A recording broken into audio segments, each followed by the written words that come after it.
Welcome, welcome, welcome, welcome to the 8th. Can you believe it? 8. This is the 8th live stream that we've done.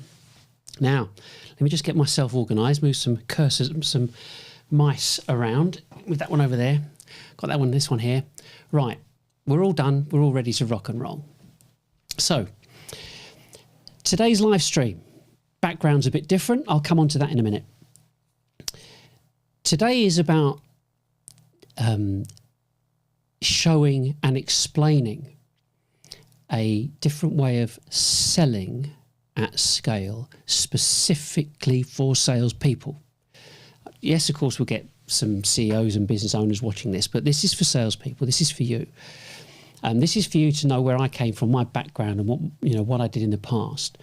I'm not talking to you from the perspective of some bloke that does a bit of marketing here and there and now he's telling us how to sell. Not at all. That there is a point to all of these shows, and what I'm going to do, I'm going to jump straight into what we've got on in terms of our kind of slides and stuff like that, and move straight into what this is about. So you're in sales. Who, what, when, where, why, and how. Okay. The point of presenting this is we're kind of going down this path of saying, well, it's changed. We both know it's changed. And there has to be a reason, why would I want to do this? Why would I want to do these live shows? So who's Sales Exchange? It's a bit of a mouthful, but we are a B2B live streaming new business consultancy. And it's very, very specific, and you'll see why as we work through this. And what the show's about? Well, actually a way of orchestrating a way of selling that's unlike what you've done before. You and I both know the internet, especially on LinkedIn, eye roll, but on LinkedIn, everybody's a strategist. Oh my goodness me, aren't there so many brilliant people all plagiarizing each other's pretty diagrams? So when, so we've done who, what, why, when should a B2B change a strategy? Well, how about you change it when you realise the current one doesn't work? And the people that know that the current strategy doesn't work is you. You're in sales. You know it doesn't work because you haven't got any leads. So you know it doesn't work. Where's the show? I had to put a where in there. I'm trying to work out what we're going to do with where. Where's the show broadcast from? Well, we're in the middle of the UK, give or take. We're an hour or so from Manchester, south of Manchester. We're in Stafford, in a place called Stone. Very nice place, part of the world. Why are we doing a live show? I mean, you think, well, okay, it's all well and good doing live, but why go live? Well, very simplistically, because to recommend a new strategy and a new approach, it cannot be overly technical. That's not a good idea, because if it were overly technical, you'd need I'm not saying I'm some superstar, but you'd need to clone someone like me every single time to make all of this work. And I'll show you the gear that we've got. I just need to set something up and make this work as well whilst I'm on it. There we go, because I'm going to show you some kit in a minute. But the point of this is that if you were going to go and do something, and if it was too complicated or required too much effort, I guess, you wouldn't do it. No one would do it. So it's got to be simple. It's got to be straightforward. And how can a business do the same? Carry on watching. So far we've done the live shows that we've done. This is number 8. You can see that the earlier live shows were pretty much directed to business owners. And we've got investors, SMEs, CEOs, technology recruitment, startup scale-ups, and what about systemizing or our journey of systemizing B2B selling. And that's what we did last week. And this week is specifically B2B sales for, well, I guess this year, but predominantly for next year, because no one's going to really jump on anything right now. So that's the first thing. You've all heard of this before: features, attributes and benefits, FAB. What it is, what it does, what it means. What it is, this is a new approach to B2B selling, like from the ground up. And you'll see why.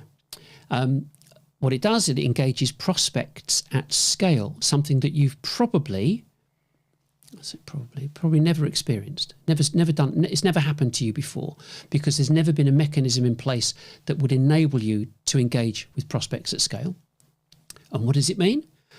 Well, you went into selling for a reason. There were 2 reasons, in fact. One, because you could, because you were up for it, because that was your nature, because you enjoyed selling. You could sell. You were affable, gregarious and communicative and so on, all those attributes. But also you knew, or you were told, that you could write your own salary, write your own paycheck. Has that happened? Probably not. So this is a methodology to increase your commission. So I know how many people have actually been there? Yeah. And if you miss if you miss your quota, that's it. You're going to be, we'll have to let you go. And the whole thing about missing targets and so on, it's never deliberate. I mean, you've got some lazy people that are just hanging on to their basics, but no one wants to just live off their basic. We want to get out there and get amongst it and go and sell and enjoy it, because we enjoy the chase, right? So I've got to see what I've got to just move this to see what we've got next. So, okay. We've got a problem. Everybody knows we've got a problem. I mean, I guess you would agree there is a problem. I mean, you're not going to be listening to something about, missing targets if you haven't experienced it or are actually going through a type of situation right now, whether it's company or individually. So who's responsible and what have they done? Well, I have to read this out because it's a bit of a long list. I don't want to miss anything out. Yeah, bear with me on this. So you've got low to no leads, and the leads that you've got are poor quality. Your BDRs are underperforming. Telesales is pretty naff, 300 to 1 shot. We know that. Salespeople being told to go and find new business in spite of having a big old marketing department. Fancy that. Events being attended by time wasters because they're not being qualified up front. Businesses going online, downloading documents, but unsubscribing straight away. Low or no contact us inquiries. Oh, so what? Does that mean your website's not working? Fancy that. Diminishing pipelines. Come on to that in a bit. Salespeople getting their targets increased because of poor performance. And then you've got to deal with the incendiary comments from marketing. Fancy that. Like, you can't sell. That's why we're not doing so well. We've given you loads of leads. Why aren't you selling? We're on target. All the boys in marketing and BDRs, we're all on target. We're all getting our bonuses, but you're not. Because you're not very good, are you? And then you've got the other part where, if you do put forward a complaint, the response is, well, unless you've got a better idea, I suggest you keep quiet. Well, this is the better idea. You're going to absolutely, absolutely love it. Yeah? Not finished yet. Pressure is brought to bear on the whole company because of poor performance. And everybody points at everybody points at sales because you're not selling.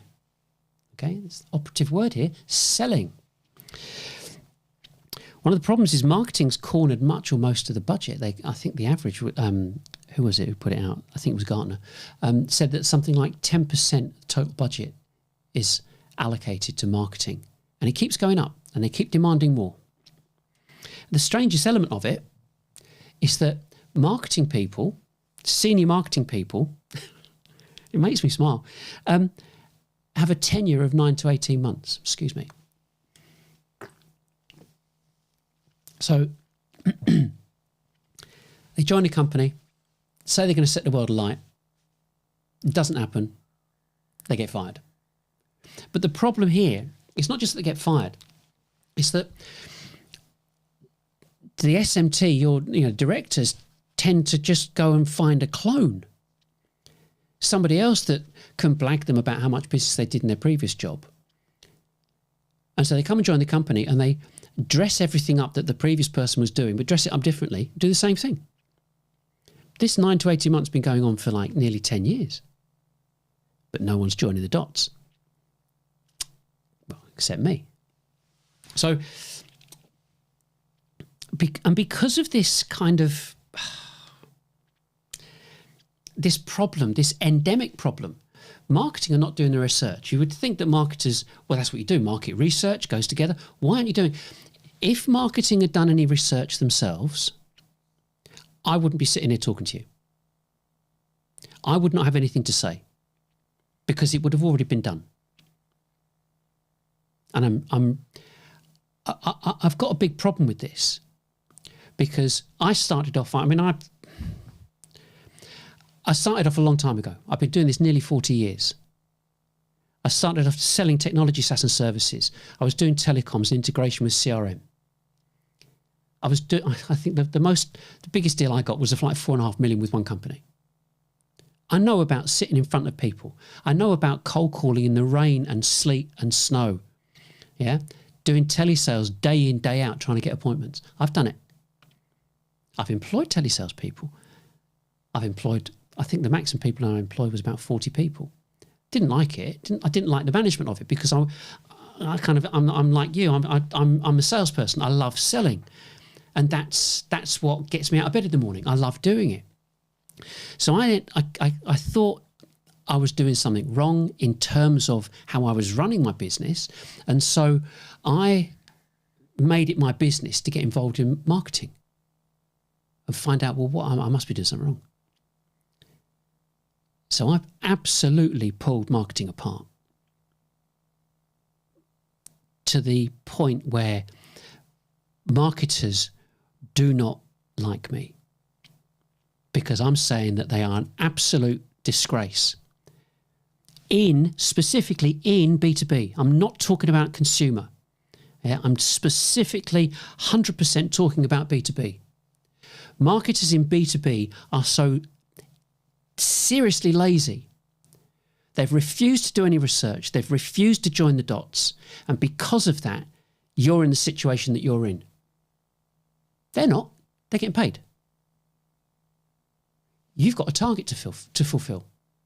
So you're getting it in the neck because they are too lazy to do their job properly. And so they copy everybody and do demand gen, lead gen, ABM, ABX, whatever you want to call it. And then they go and do things like gifting. Thinking what's wrong with that? Entry-level bribing. Oh, that's really a slow hand clap. It's a disgrace. And of course, have you seen an increase in leads? No. Has any company seen an increase in their turnover? No. The average turnover per person per annum is 100 grand. If you look at BPM, RPA, EA, Enterprise Architecture, that's BPM. For those that don't know, BPM is Business Process Management, RPA is Robotic Process Automation, EA is Enterprise Architecture. So just looking at those, there's, I don't know, just under 60 big companies, yeah? The average is 144 grand per person per annum. Dollars, 120 grand. British Institute of Statistics say, average in the UK, 120 grand. This is not good. It's not good for anybody when you consider that Google are doing 2 million per person per annum dollars. Yeah, there's a massive disparity here, and there's a reason for it. And so, when I kind of finished this off that, I think one of the problems that it's an interesting place where the problem starts, and it starts by the way that companies begin as startups, and it's this impatience. So I mentioned this a few weeks ago that you start the company, build a product, get an MVP out there, sell it to one or few people, go and get investment, manufacture, scale everything up, but you can't sell it. Not selling enough. Then, it's at that point that you take on a marketer or a CMO, some superstar. And then the cycle happens every 18 months because you're not selling enough kit. But it's not that your product's no good. You're just not selling enough of it. So no one really knows what to do except to get worried. And then you go, well, if you look at the statistics, I mentioned about the average turnover per person per annum, but if you look at the statistics, 20% of businesses go bust in the first year, 30% in the second, 50% in the third, and by year 10, 91% of businesses go bust. It's been like that for years. Investment. Get investment, 40% of businesses go bust. Period. This is from the FT. 75% of businesses that get investment don't achieve their own targets. And 95% don't make an ROI for the investors. So why is that? And it's always down to, of course, down to how well the company is performing. But why isn't it performing? And we're talking joining the dots here. The information that you're getting now is the benefit of my years in experience. And now, like I said before, if you haven't got a better idea, I suggest you keep quiet. This is the better idea, and this is all the information and data that you need. So if you're, part and parcel of this is I'm giving you the information as a salesperson, and you can decide what you want to do with it. You might want to take your CEO to one side and say, you can have a look at this. See what this guy's saying. This is because this, on one hand, this is absolute gold. This is dynamite as well. Yeah. So at the end of the day, you've got these people that are pushing this message for marketing. And anybody that says anything different to an SMT, to a senior management team, the response from the SMT is, come on, chop, chop. How long is it going to take? When are we going to get the money? When's the ROI? Oh, you don't know? Forget it. So the impatience is still there because they want something to happen instantly. Yet everybody's doing demand gen, lead gen, ABM. If we go on to here, there we go. That's what's going on. You've seen this, you've seen the film. I can't remember the guy's name now. It's like Wormtongue, something Wormtongue. But he's speaking to Bernard Hill, can't remember his name in there. But he's whispering this evil into their ears, and it's destroying the company from inside. And it doesn't work. And you think, well, why is it happening? Well, the reason it's happening is because big tech, martech have a strategy. But the strategy was designed for consumers, not for businesses. Not businesses selling to businesses, people that have their own money, their own expenditure, their own cards, and go and buy something because they want it. You buy a pair of jeans, you like the jeans, you go and buy them. Buy it for your company. Well, you're going to go, well, I have to have a think about this. Is it going to make me any money? Or is it just going to cost me money? What's the implementation time? Can I establish an ROI? The buying process and psychology of what you do in business is completely different to consumers, yet the technology that you're using for demand gen, lead gen, ABM and all the other stuff was designed for consumers.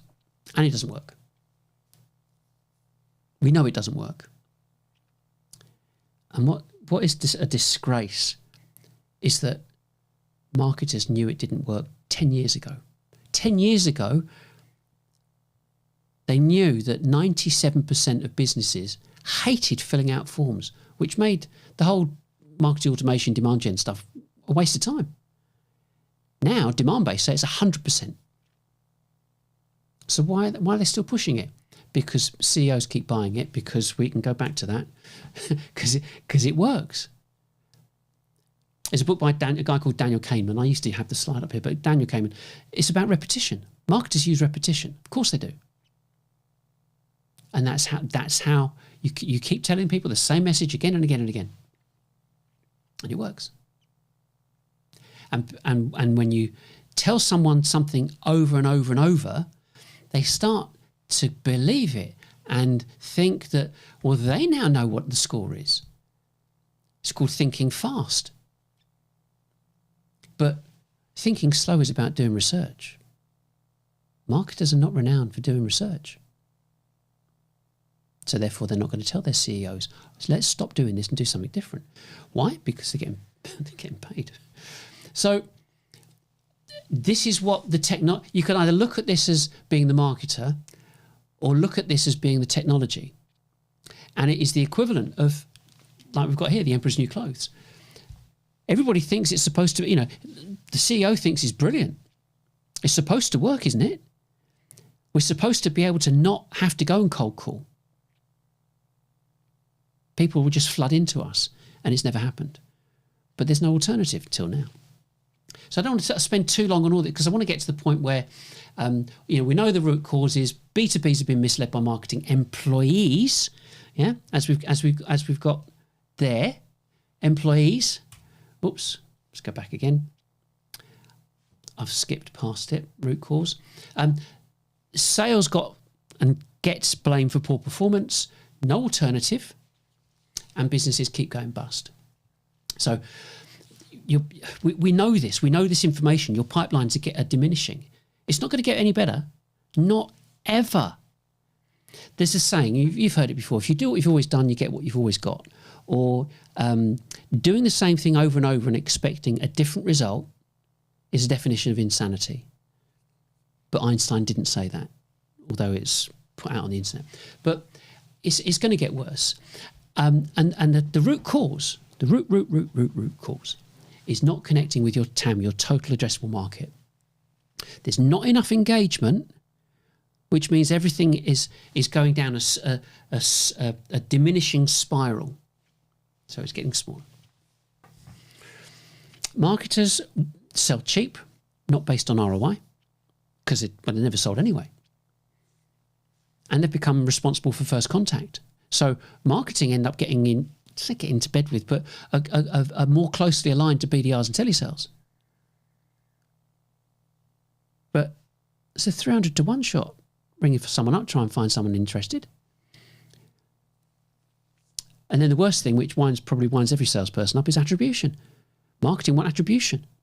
They want to say, well, that should come to us. We're responsible for getting that deal. It's like, no, you're not. And so the whole process is really very, very bad. Yeah. Let's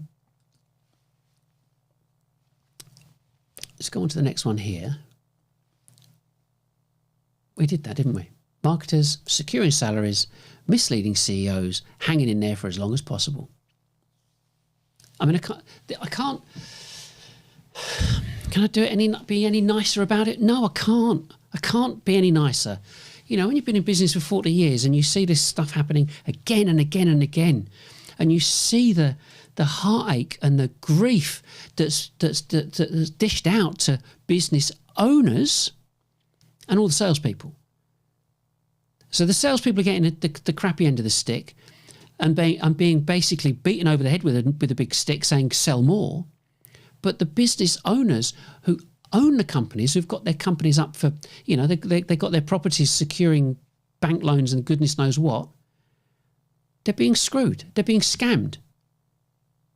Because the people that are telling them to do something have no ownership within the business. Go and get another job.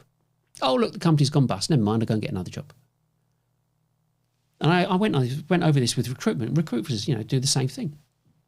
So can it be repaired? Can sales be repaired? Well, I wouldn't be sitting here if you couldn't do that. Definitely do not go back to basics. They don't exist. Yeah? Mail shots, telesales and door knocking. You think. Yeah? The landscape's changed. There's absolutely no going back. So what do? What are you going to do about it? Because there's no point complaining. I think I might have jumped ahead of myself about complaining. But what have you got to do? Well, the first you've got to tell your market you exist. You've got to promote your content, not the product. It's really, really important. You must understand about promoting the content. It's not you that's going to do it, but you've got to keep your eye out for this. You've got to understand what your company's doing and why it needs to change and how it changes. The reason you've got to promote your content is because people like me who are buyers, we want to learn. We don't want to be taught. We want to learn. We don't need you or any salesperson coming around telling us how to run our companies, because the response is, so when's the last time you ran a company? Oh, I've never run a company. So therefore we have nothing in common. So you want to get over that hurdle and ensure your company is producing content that educates your prospects, because the prospects want to self-serve, self-educate and remain anonymous. I don't want you knowing who I am if I'm a buyer. Why would I? You're going to pester me. I employ people to keep you away from me so I can get on with, oh, look, running my company. So if you're being pushed to go and get in front of them, not going to happen. So there's got to be a better way of doing this. Telling your market you exist. This is a numbers game. We all know this is a numbers game. But nobody has ever explained a method or a methodology to work the numbers. Okay, this particular side. In the UK, just to give some examples, in the UK there are 212,000 companies that have got between 10 and 50 employees. Yeah, 212,000. Companies that got 50 employees and above, it's 44,000, and that's broken down between 36,000 up to 250, specifically up to 250, and then 250 and above is 8,000. So go for the larger group, because we know if they're doing if they've got 50 employees, they're going to do about 5 million plus turnover. Okay, nice and simple. They should be able to afford what you've got to offer. You don't need Dun & Bradstreet, Cognizant, Zoom Info and all the other stuff giving you the firmographic information to chuck into Salesforce, to have the API back into Marketo to tell you who you're supposed to ring. Yeah, you don't need that. You can tell I know. I'm on the case for this. So of that, between 1 and 15% of your total addressable market begin their buying journey every week. So they just begin, they're just thinking about it. And the reason that this figure cannot be disputed by anybody is because the response is, so why did you go in business in the first place if you weren't going to have a market that was going to be open to buying your product? It's got to be between 1 and 15, otherwise you wouldn't have gone into business in the first place. It's a good argument. Telesales out of the question. Forget it. Can't get involved. There's no point getting involved with telesales because it's a 300 to 1 shot, 60 calls a day, 5 days a week, 300 calls, one person interested. Not viable. If we went with 100, you want to find 100 people, 1%? To get 100 people to watch your show or to be involved with you or to look at you, you would need 100 BDRs. Now you could pay them 30 grand a year or pay them 50 grand a year. But you're not going to be paying out £3 to £5 million a year just for BDRs. It ain't going to happen. Out of interest, with the stuff that we've done in 2 months, we've had 1,500 people, just under 1,500 people, look and listen and watch what I'm doing. The emphasis there was what I am doing, because Sales Exchange is me. So there's absolutely no excuse from any marketer going, no, we can't do. I just happen to be interested in doing this. But I think the other part of it is I absolutely love doing it because there's nothing like it. Nobody can touch this. Not just this, but nobody can touch this approach. So what you do, you set up a live stream. You do this. It's not complicated. Trust me, I'm going to come into it in a second. You set up something like this. You buy a database of your total addressable market. Say you've identified 10,000. You then send them an email every week or twice a week and say, come and watch us. Come and get to know us. Here we are. And then you upload the same 10,000 name database to LinkedIn and put banners on the same news feeds as the people that you're emailing. That's it. There is nothing else. Trust me, there's absolutely nothing else more effective. Oh, pay-per-click. Go and do pay-per-click. Yeah, sit there, be passive.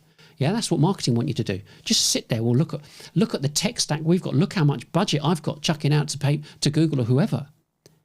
Nonsense. You're hunters. Go out and find the business. Email them, say, hey, come and watch us. Because it works. You're watching. You were up for it. And you want to learn what I'm talking about. So you're already confirming to yourselves, wait a second, if I'm watching this, then other people are going to watch. If we've got something worthwhile to say, our prospects are going to watch us too. Yeah, exactly. You're getting it. Yeah, it's exactly that. So you broadcast this. I broadcast this, do it once a week, and then I take this live stream, I convert it to a podcast and do it as a podcast.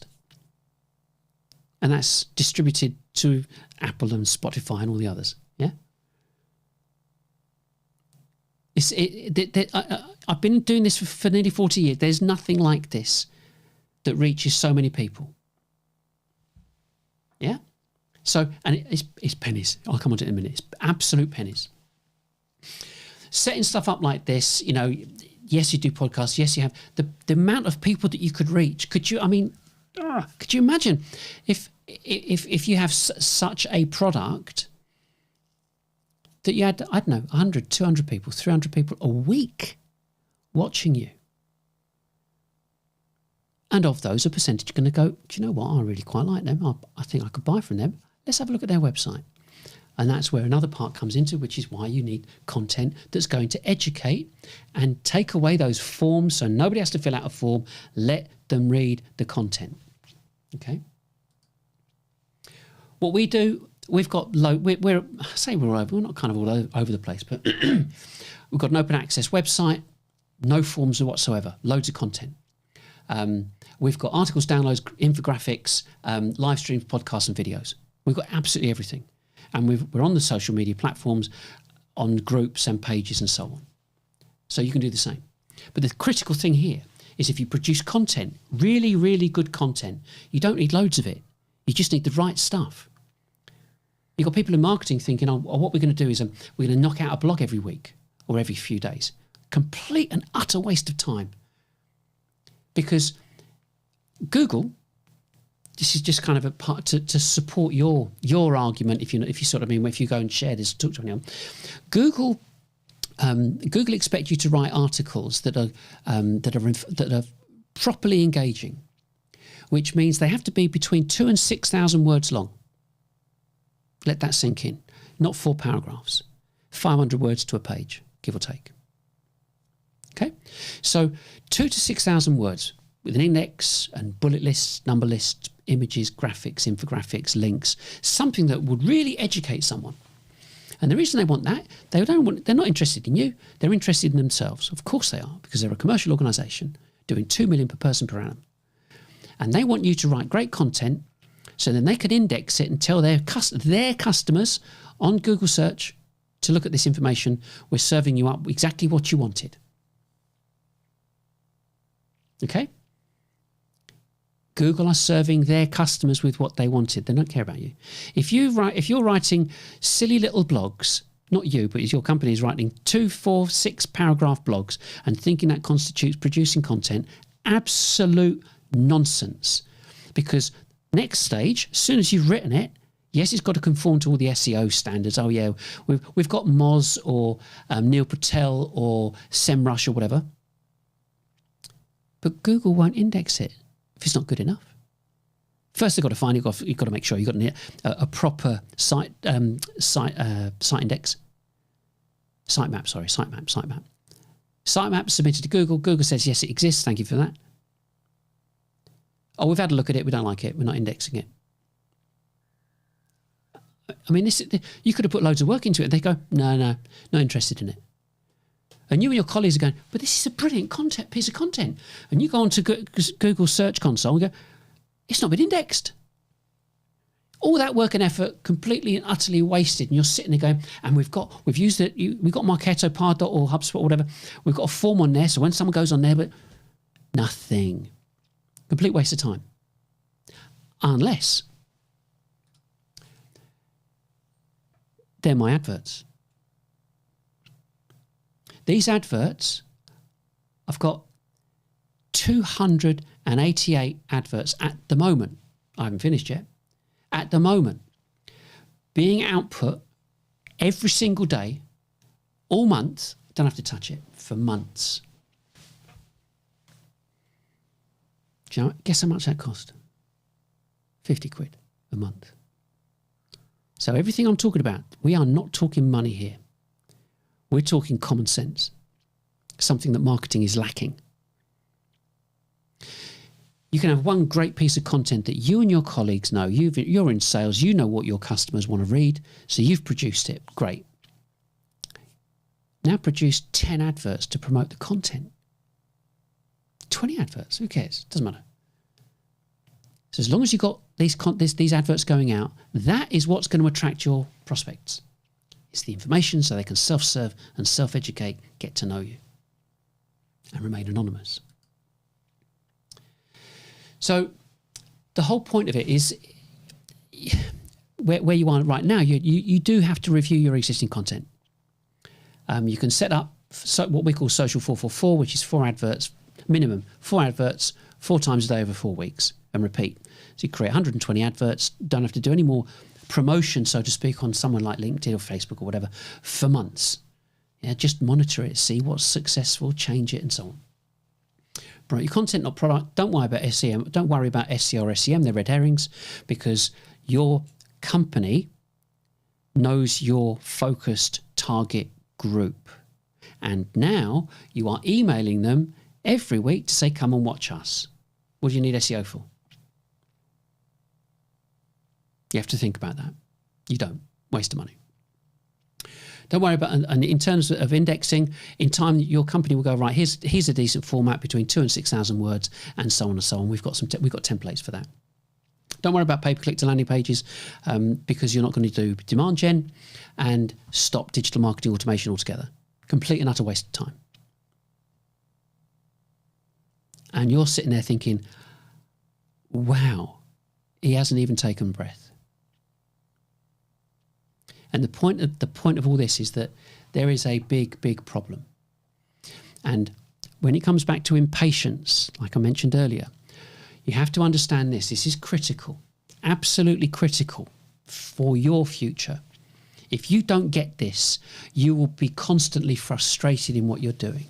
25 years ago, it would take about 10 visual touches, if you want to call it that, for somebody to become familiar with a brand or a product.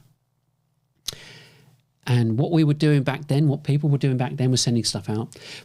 But 1 in 3 would get through, which meant you needed to have 30 things go out on a regular basis. Yeah? 1 in 3 get through, they get to see 10 and you become familiar. Happy days. Now, like 25 years later, we've got LinkedIn, TikTok, Facebook, Twitter, X, Instagram, and so on. And loads of noise. And the noise comes from not just your perceived competition in your given industry, but also the brands as well, like Adidas and so on, because they're putting out great content on all the social platforms as well. And people are there with their thumb going, okay, yeah, okay, click past, don't like your advert. Oh, here's Adidas, I like that. So Adidas are getting the dwell time. They're getting eyeballs on their product, not yours. So repetition is the key. Now, 25 years later, it's 30 touches. So you need 300 because only 1 in 10 get through because there's so much noise. But if you're just producing images and information used with the help of ChatGPT and Midjourney and images and so on and so on, it's not a problem. And that's what's not happening in B2Bs.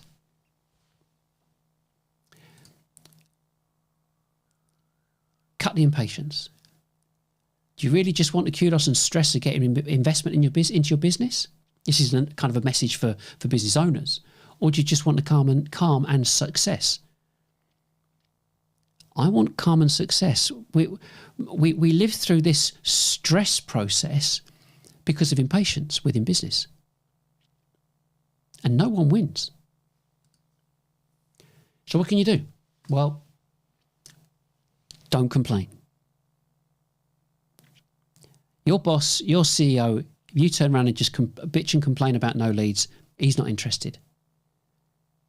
What you can say is, we both know that marketing has not worked for the past 10 years.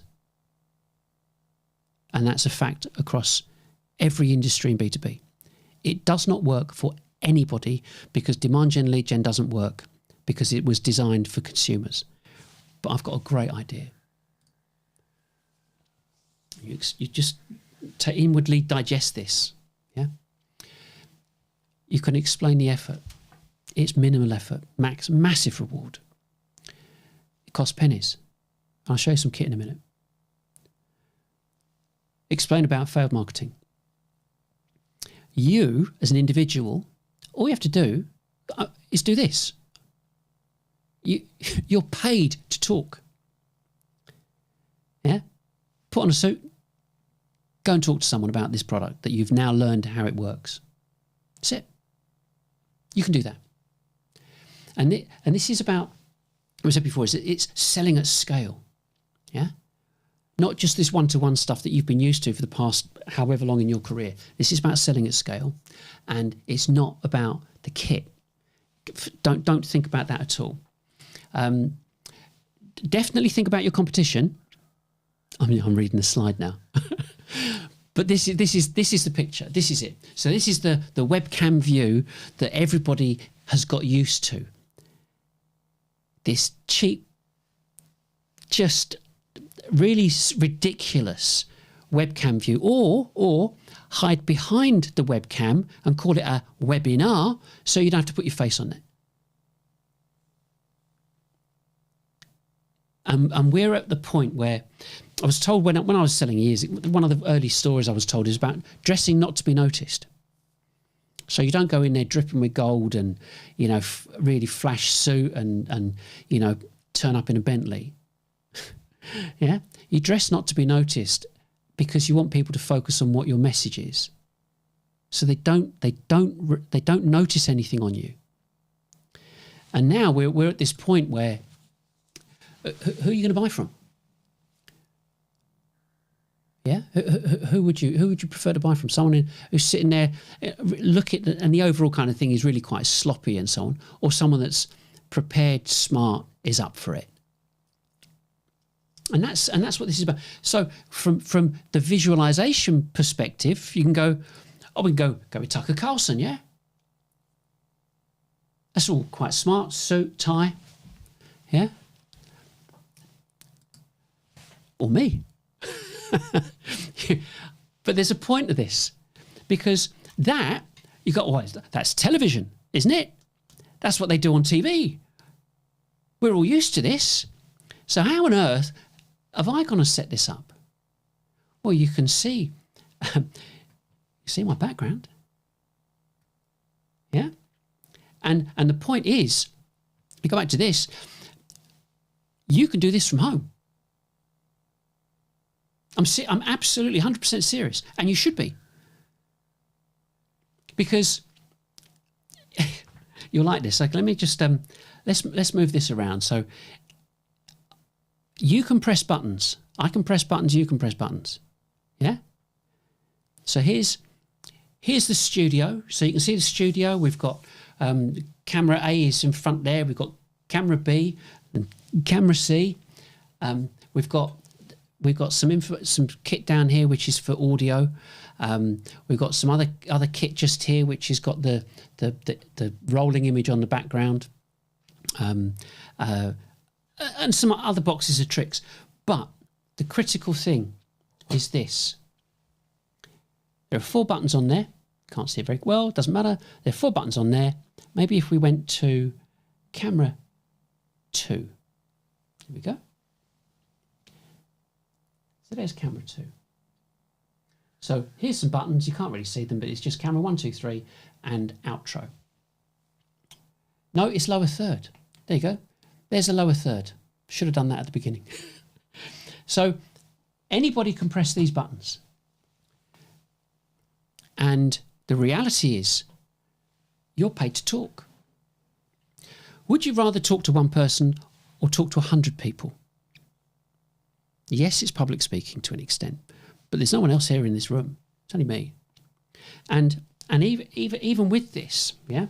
So you can say, right, okay, well, here we are with Nigel Main today in a rainy UK. How very typical, yeah. How about? I quite like that one. We've got a bit of a kind of a loft looking image and so on. This is our city office, trendy city office in Whitechapel. How about we go to our Paris office, or we go to our Washington office? Now, there's a very, I say significant, there's an important part to this, which is I'm doing this show live right here now. And if I go onto there, so I've got 4 specific feeds coming into this show, which means I could, you could go on a Zoom call and I could bring you into my show right now as one of these feeds, on one of these boxes. It's not about the kit. Yeah, it's absolutely not about the kit. It's about being creative, and that's the issue, is that you can do this home green screen home office studio anywhere. Anyone can do it. Camera, mics, and lights. This has just been one. You can just have one camera. But if for example, you had 2 people, you're going to meet one here and someone else there, more people want to watch 2 people having a conversation than any other type of video or live show. So you've got to bear that in mind. So if you and a sales colleague, bit of banter between you, do a show every week, message 10,000 people, get them to come and watch you, ensure that you've got some content that's useful and interesting, And then when it comes to your actual shows, so right, live show segments, there's 25, 30 on there, whatever. There's loads of them. You've seen it before. You've seen early evening kind of magazine type shows. Oh, first we're going to go to here, then we've got an outside broadcast there, we're going to go to someone else there, we've got some people in the studio. This has now become available to absolutely anybody. Buy a camera that's got an HDMI port in it and you're away. I mean,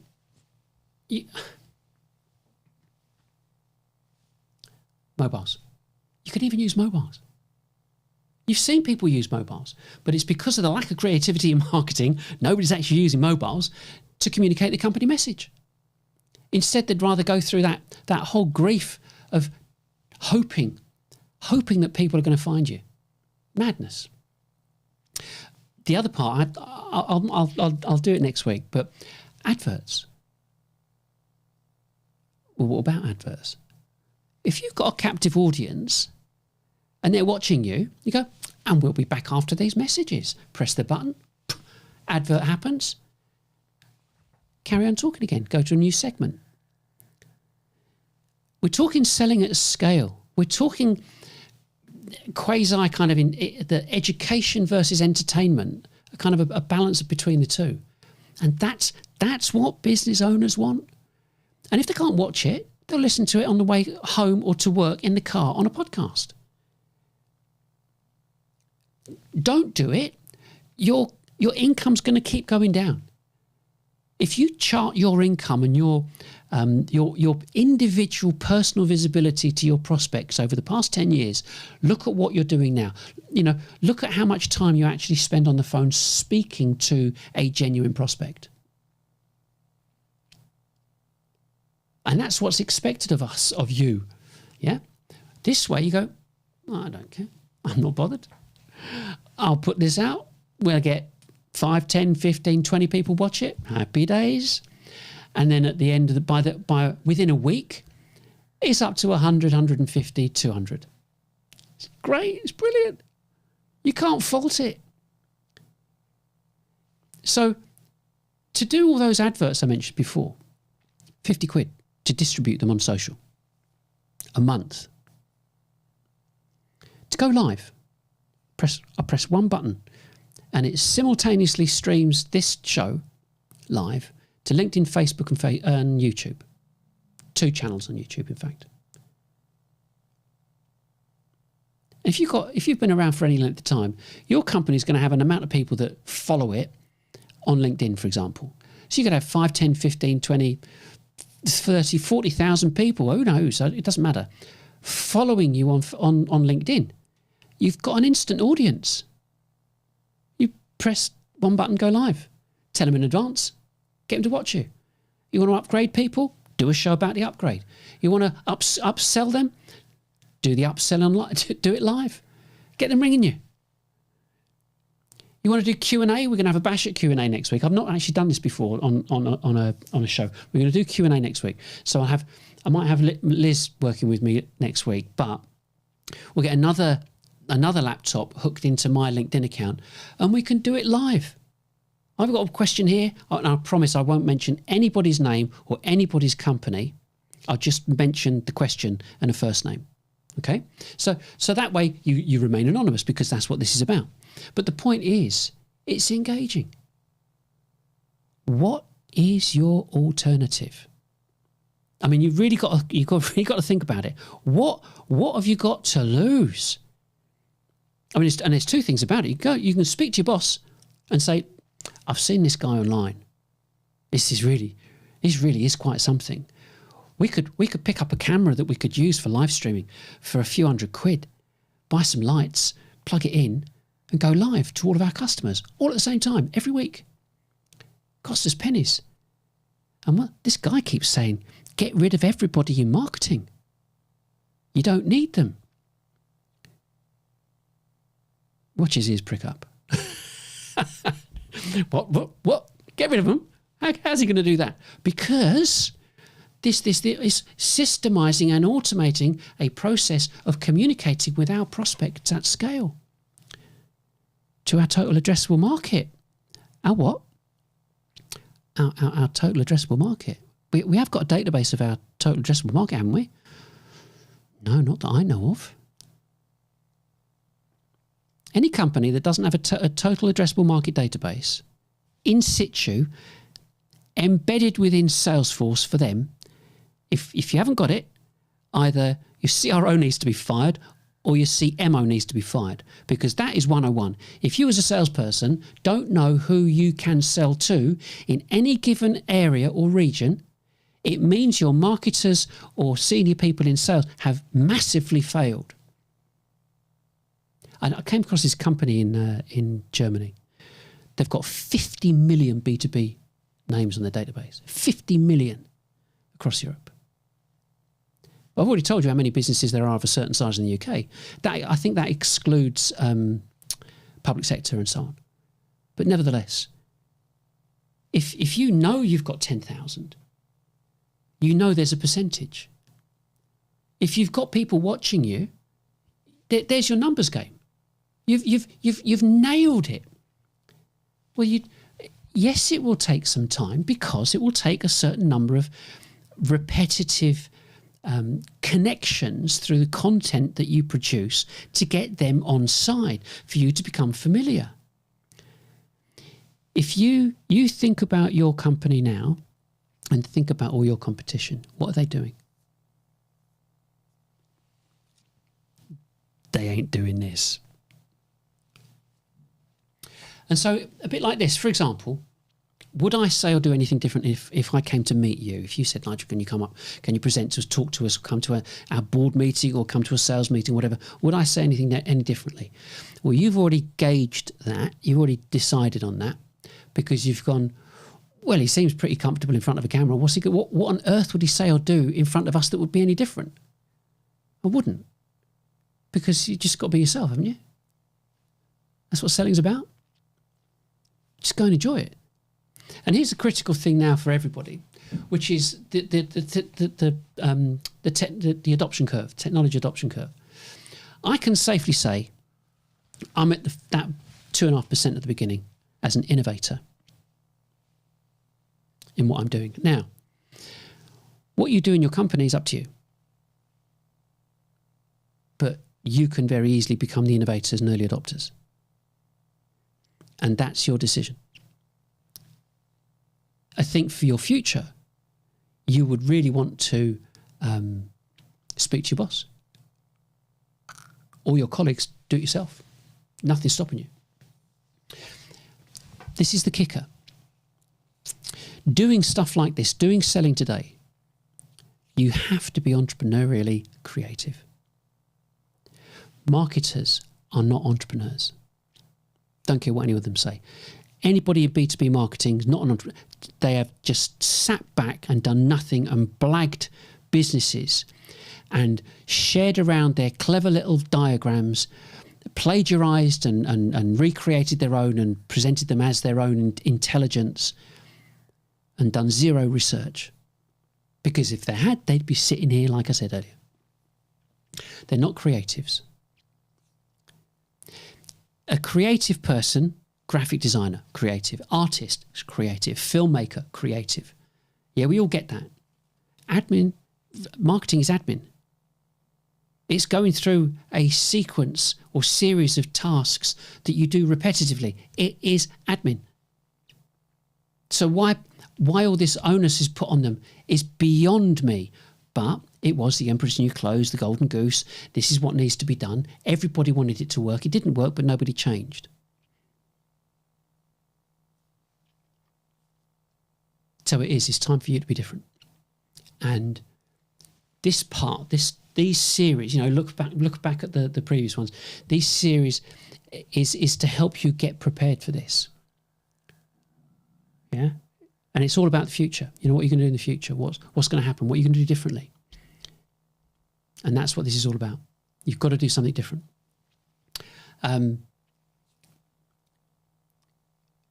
In terms of the sale, give them what they want. Give buyers what they want. The old days are gone. They're not going to come back. Not ever, ever, ever, ever. So we as buyers, we want to get to know, like and trust you. Same old adage. Know, like, trust, buy. And in order to do that, we want to self-educate. And then we will engage with you when we're ready to buy. Don't want you calling me up. Not interested. Don't save me money. Not interested. Can already do that. I want to know how to make money. If you can help me identify different ways to make money, I'll listen to you. And that's what your job is about.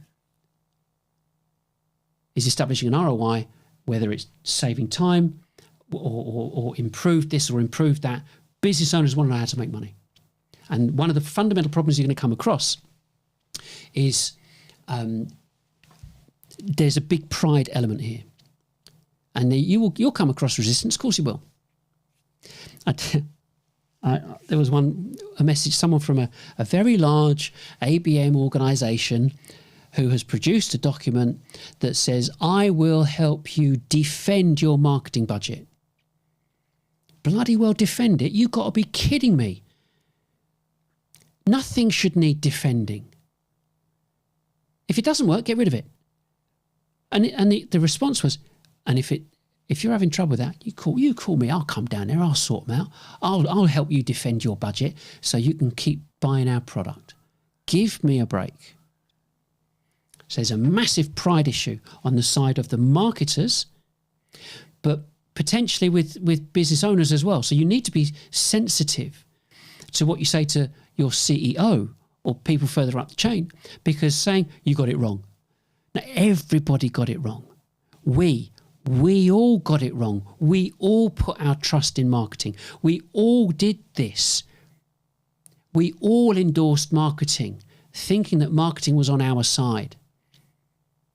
Marketing is the only department that's saying there needs to be a closer tie and more synergy with sales. They are the only people saying it. Salespeople are going, well, you can get lost actually because I've got nothing to say to you unless you can give me some decent leads. Prove yourself with the leads and I'll talk. Because they want attribution. Okay. So talk to your colleagues. Talk to your co-salespeople, your co-presenters, yeah? And think about it. Well, we could do this. Sit in front of a camera and have a chat. That's all it is. That's all it is. That's all there is to it. And people get to know, like, and trust you. I quite like him. I don't like her. I like him. Or vice versa. Whatever. It doesn't matter. Mix it up, change it up, get different people, have lots of people. Review your website. Really important. And we've got loads of information on our website that you can look at. And you can suggest an evaluation. You could do it internally. You call me up. I'll come and do it with you. I'll organise a meeting. Do it online. Do it face-to-face. Not bothered. But the critical thing is, because of all the information that we've got, and there's stacks of it on our website, you can do this yourself. You can do this yourself. Yeah? And so I think that the most important thing is that you could go it alone. Yeah? You could. Do it yourself. But you've got to learn it, yeah, and that's the only thing that we get to offer, or we not get to offer. The only thing we can offer is speed, the speed at which we can help you organise and change, get everything in place, and none of it's lost. I mean, you do a live show, it's recorded, and it stays on Facebook and LinkedIn and YouTube forever. So people keep coming back to it, and if you've got like links in the description. You go, well, have a look at the links in the description, come to our website, we've got brochures and blah, blah, blah, blah. It's forever. None of it's ever lost. And all it's taken is 12:02. This has been an hour. And I'm going to say goodbye. It's job done.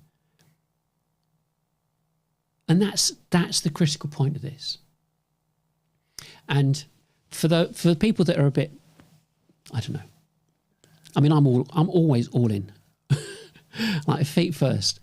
But of course, naturally, do it in parallel. Why not? But the thing is, when your CEO realises, wait a second, we don't need to do pay-per-click. We're paying thousands on that every month. We don't need to do this. We don't need to do that.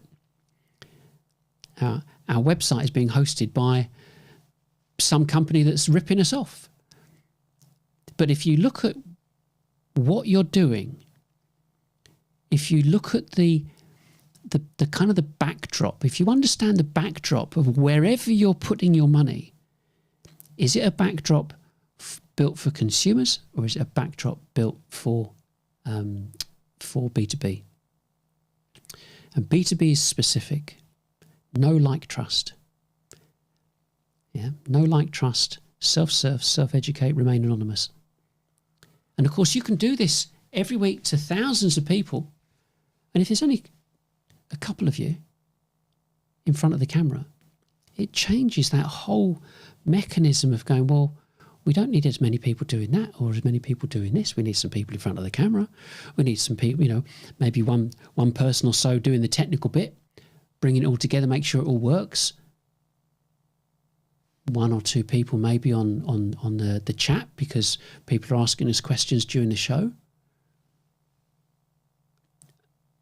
I would rather people were sitting on the end of a screen like this at home, for example,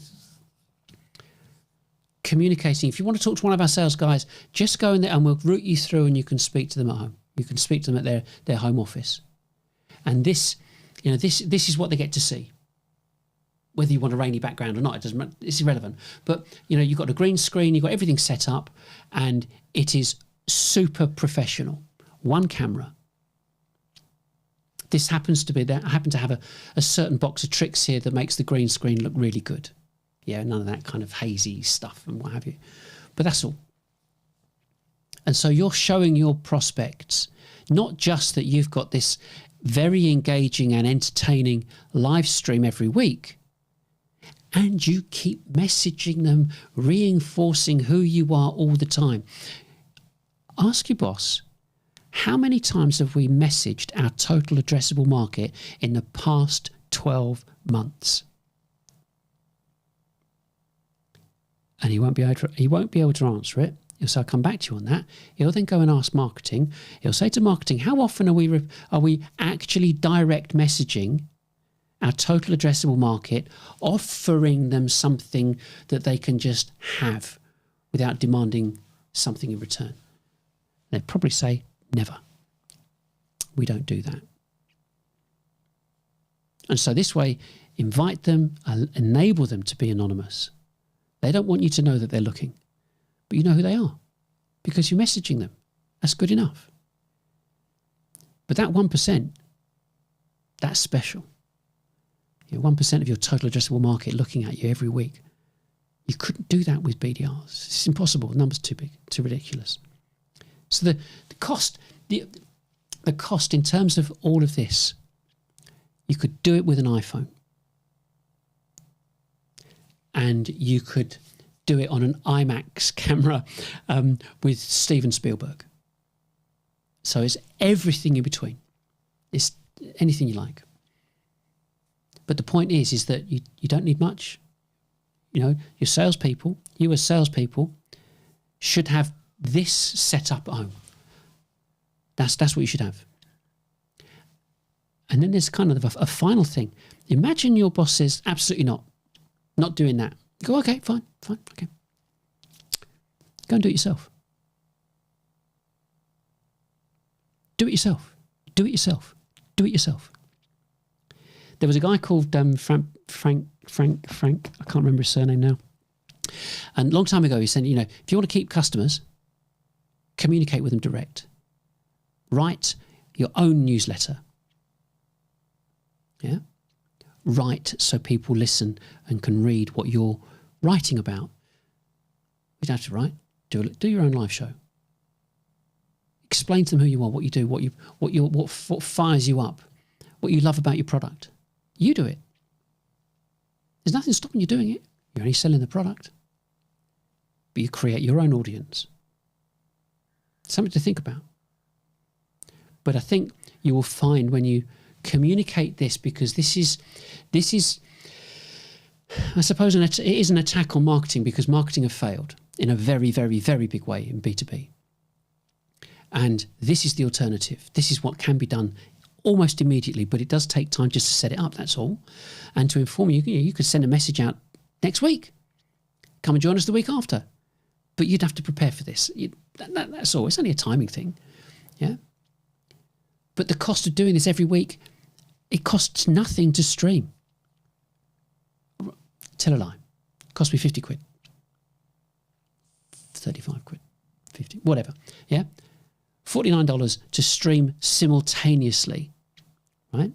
That's all.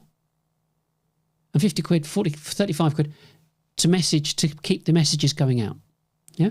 So the only difference is your email. So you've got 50 email, 100 quid or whatever, to message 10,000 people 12 times a month, according to I think it was MailChimp, last one I looked at. So we're at 200 quid. So the only thing I haven't got a figure for would be what it would be to put a banner on LinkedIn to those 10,000, just for it to appear, just to say, come and join us, come and join us, come and join us. So you're not asking for any clicks, you're just saying, come and join us. And of course, you've got these people that are already on your, who are following you on your company. There's some various parameters. You've got to have a minimum of 150 people following you on your company name, on your company page, on LinkedIn. Other than that, that's it.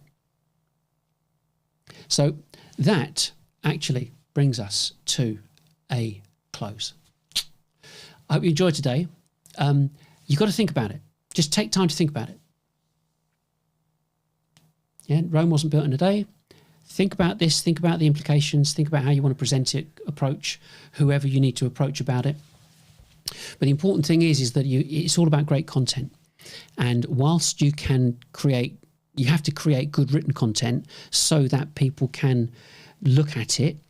But equally, create great content and then talk about it. Oh, we've got this brochure here. Have a look at this. This is what we just produced, and we're going to talk about it, don't we? I've got so-and-so here. It's not difficult. Honestly, it's not difficult. You just have to kind of get over that. I don't know, whatever. Even if there is anything to get over of doing a live stream. You might be speaking to 5, 10, 20 people, 100 people. Doesn't matter. As long as you keep doing it. Because you can, like I said, it's going to stay on all the social channels, and you can put it on your website as well. But more importantly, you can keep repeatedly promoting it to your total addressable market. So that's it. Let prospects remain anonymous and stop throwing money away, good money after bad. And like it says right at the bottom, digital marketing and automation for B2Bs has failed. It's not salespeople or the products. It's marketing. The future is still bright. And that's it. That's it from me. Next week, we've got a Q&A. We'll have a bash at that, see how we get on. And please do join us then, just to show support, say, oh, we watched it, thought it was great, good luck to you, blah, blah, blah, whatever. Yeah, but join us next week and we'll have a bit of fun online. And that leaves me to press the final button, which is the outro. See you next week.